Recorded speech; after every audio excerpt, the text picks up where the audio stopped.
President Donald Trump said he ordered a series of airstrikes on Yemen's capital, Sanaa, on Saturday, promising to use overwhelming lethal force until Iranian-backed Houthi rebels cease their attacks on shipping along a vital maritime corridor. The Houthis said 9 civilians were killed. Our brave warfighters are right now carrying out aerial attacks on the terrorists' bases, leaders, and missile defenses to protect American shipping, air, and naval assets, and to restore navigational freedom, Trump said in a social media post. No terrorist force will stop American commercial and naval vessels from freely sailing the waterways of the world. According to Assosicted Press, he also warned Iran to stop supporting the rebel group, promising to hold the country fully accountable for the actions of its proxy.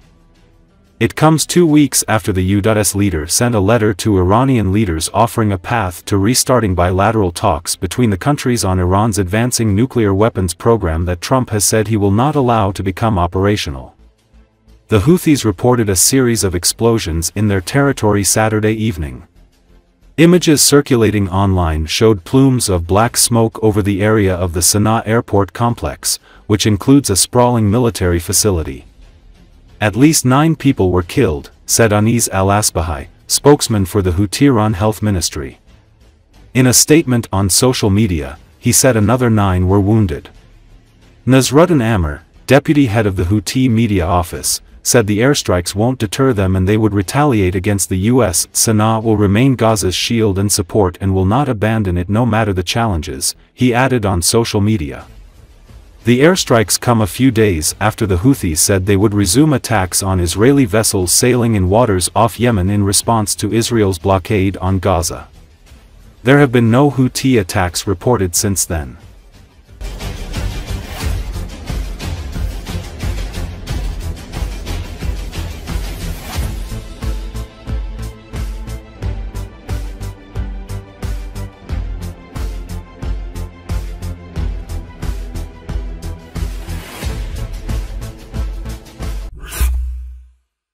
U.S. President Donald Trump said Friday a ceasefire that could halt fighting in Russia's war with Ukraine could be close at hand.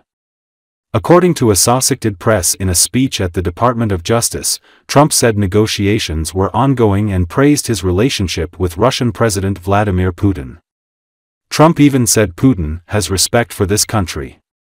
Trump also seemed to suggest that Ukraine was to blame for Russia's 2022 invasion, saying, "You don't want to pick on somebody that's a lot larger than you."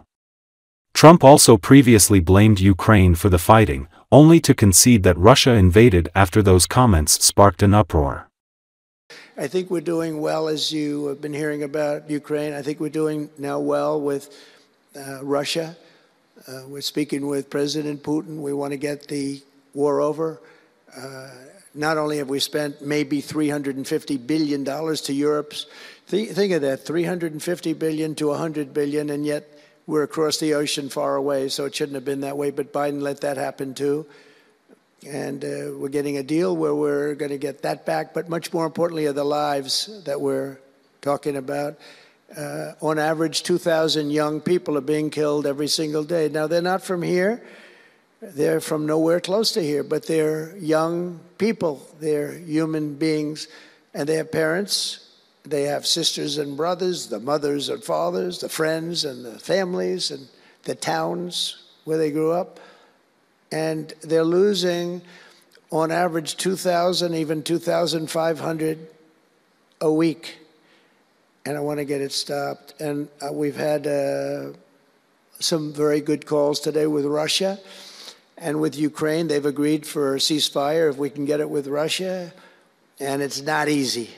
It's a tough one.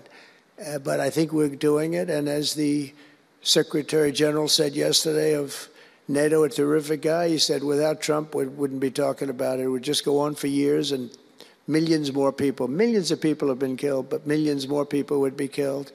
And he said it was a great honor. Without me, it would just keep going on. We're looking for the ceasefire now with Russia, and we've had some very good talks about it. We've had some very good responses. But we had a good relationship, and we had a professional relationship, and his respect for this country. And I think we've had some very good results. So, you know, I haven't been able to say that to anybody else. I haven't wanted to say it until just before I came here. I got some pretty good news. So, but we have to see what happens. It's still a long way to go. The fighting is unbelievable.